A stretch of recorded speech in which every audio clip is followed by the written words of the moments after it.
to the Thursday night action this week. A significant game in the AFC and more particularly in the AFC North. The Bengals at the Ravens. Huge game, especially since both lost on Sunday. They're feeling a little desperation. The Ravens are favored by 3.5 with an over-under of 46. Christopher, go. Yeah, I mean, huge game. Like you said, Ravens were a team leading into last week where we all thought, hey, maybe this is the best team in football.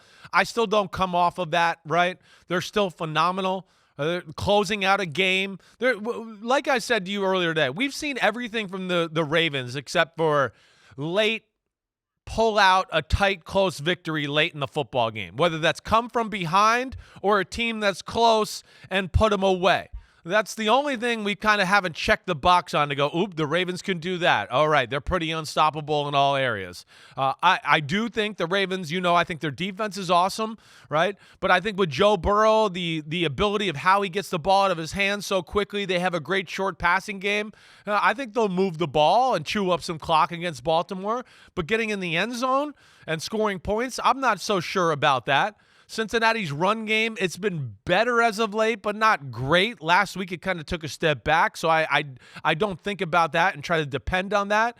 And then the other side of the ball, the Bengals have a good feel for how to, defend this Ravens offense. They have, but I think this Ravens offense has more answers than years past. We know their running game and Keaton Mitchell is good. Lamar has still been really damn good with all three of those receivers and that tight end. They got weapons there. And the Bengals defense is not as good as we've seen the last two seasons. There is way too many big plays being let up. They're the 30th ranked defense in football. And I kind of thought they were riding the ship in that department. And then C.J. Stroud just carved them up one play after another. I'm going with the Ravens, Mike. I think it's a really close football game. Can't wait to watch it, but I'm going to go 20-17 Ravens.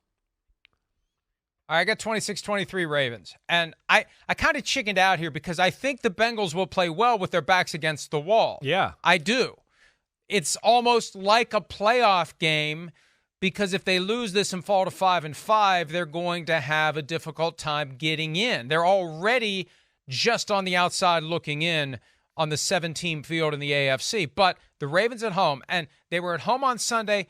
They're at home on Thursday. That's a hidden advantage in these Thursday night games. They didn't have to travel back from anywhere. And fortunately, the Bengals didn't have to travel back from anywhere before they traveled to Baltimore. And it's not like they're going across the globe. But there's something to be said when you've got a short week to eliminate the whole production of packing up all your stuff and traveling home from wherever you played the road game as part of the limited time that you have to turn around and get ready for the Thursday night game. That's an edge for the Ravens, that they were sleeping in their own beds last weekend, that they didn't have to travel home, that they could immediately focus on fixing the problems that caused them to blow a 14-point lead against the Browns. That's why I give them the edge. And also, that Bengals defense that you mentioned earlier today on PFT Live is ranked 30th right now. That's an issue. Bengals might not be able to handle that running game. We're going to see more Keaton Mitchell. That's something John Harbaugh promised. He had a couple of great plays in the first half on Sunday, disappeared in the second half. Keaton Mitchell is hard to handle. I think this is going to be methodical by the Ravens. Long drives, sustained momentum, but still, I'm giving the Bengals the cover by a half point. Yeah, I'm with you. Because I think they'll be motivated to find a way to keep it close. Yeah, agreed. And, like we talked a little bit earlier today, too, is this that the Cincinnati, their formula on offense, kind of takes away the brilliance of the creativity of the Ravens and some of that. Burrow, so good in the pocket, manipulating zones, right? It's hard to fool him with blitzes. He knows where to go or fix the protection or whatever else there. And, because they throw the ball quick, I don't know if all the disguising and these two guys blitz and this two guys drop is going to have the effect on the Bengals to your point, that's why I think they keep it close as well.